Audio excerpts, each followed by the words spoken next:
ইতিমধ্যে আপোনালোকে গম পাইছে যে বিটিচিত উচ্ছেদৰ জাননী দি থকা হৈছে। আমাৰ বাক্সা জিলাৰ আমাৰ হালবাৰী মহকুমাৰ অন্তৰ্গত জালা চাৰ্কুলৰ অন্তৰ্গত গেটি গাঁৱত ইতিমধ্যে 16টাকৈ পৰিয়ালক উচ্ছেদৰ জাননী প্ৰেৰণ কৰিছে এইখন বিটিচি চৰকাৰে।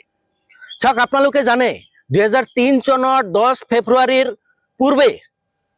পূৰ্বৰ পৰা যিসকল মানুহ এই বিটিএডিত বসবাস কৰি আছে তেওঁলোকে বিটিএডিৰ বাসিন্দা হয় আৰু বিটিচি চুক্তিত স্পষ্টভাৱে উল্লেখ আছে। বিটিচি চুক্তিৰ 4.3 এই দফাত স্পষ্টকৈ উল্লেখ আছে আৰু সেই কথা ভায়োলেট কৰি বৰ্তমানৰ বিটিচি চৰকাৰ প্ৰমোদ বড়ো নেতৃত্বাধীন চৰকাৰখনে অকল বাছি বাছি মুছলমান মানুহক উচ্ছেদৰ জাননী প্ৰেৰণ কৰিছে।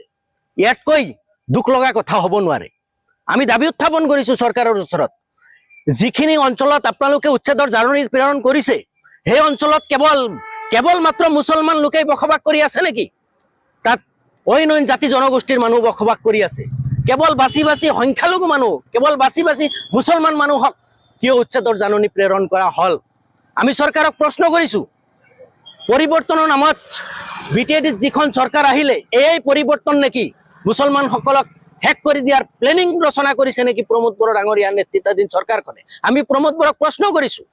আৰু যদি এনেকৈয়ে প্ৰমোদ বড়ো ডাঙৰীয়াই অকল একপক্ষীয়ভাৱে মুছলমানৰ ওপৰত এনেকুৱা ধৰণৰ অত্যাচাৰ কৰি থাকে তেতিয়াহ'লে কিন্তু অনাগত দিনত ইয়াৰ ফল প্ৰমোদ বড়ো ডাঙৰীয়াই ভুগিব লাগিব।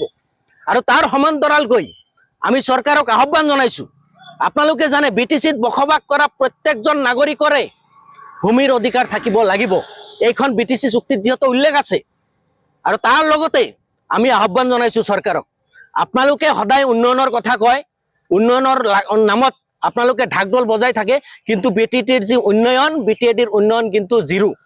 আপোনালোকে জানে বিভিন্ন সময়ত এই চৰকাৰখনে মুছলমান লোকসকলক বাছি বাছি ইয়াৰ পূৰ্বতেও জাননী জাৰি কৰিছিল উচ্ছেদ কৰিব।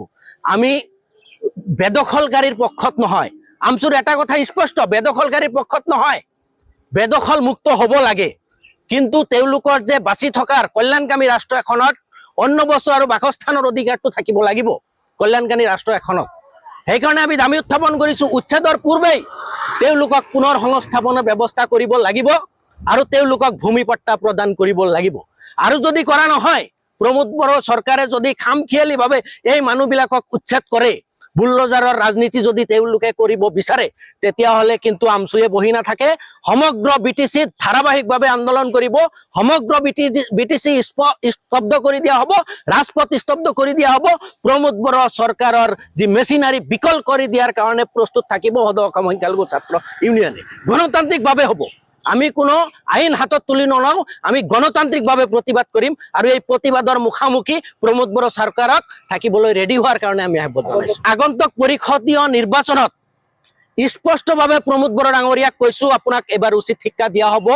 আপুনি যিহেতু সাম্প্ৰদায়িক মনোভাৱেৰে এটা পক্ষক অকল মুছলমানক বাছি বাছি যে আপোনালোকে যে উচ্ছেদৰ জাননী প্ৰেৰণ কৰিছে, ইয়াৰ প্ৰত্যুত্তৰ আগন্তুক নিৰ্বাচনত নিশ্চিতভাৱে আপোনালোকক দিয়া হ'ব।